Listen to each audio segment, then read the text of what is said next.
स्थानिक संस्था कराच्या विरोधात व्यापाऱ्यांचा एल्गार सलग चौथ्या दिवशीही कायम आहे।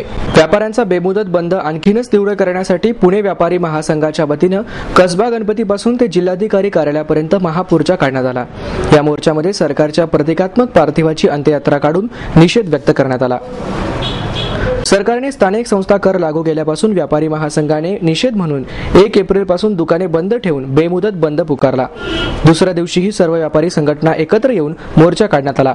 तसंच तिसऱ्या दिवशी मानवी साखळी आणि कॅन्डल मार्च काढून एलबीटीला विरोध व्यक्त करण्यात आला। पुणे शहर आणि सर्व उपनगरातील सर्व दुकानदार, व्यावसायिक आणि व्यापाऱ्यांनी बेमुदत बंदला जाहीर पाठिंबा दर्शवत 100% व्यापार बंद ठेवून सरकारपर्यंत त्यांच्या भावना पोहोचवण्याचा प्रयत्न केला।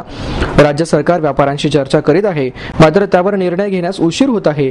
त्याबाबत त्वरित निर्णय न झाल्यास हे बेमुदत बंदचे आंदोलन तीव्र करण्यात येईल, असा इशारा व्यापारी महासंघटनेच्या वतीने देण्यात आला।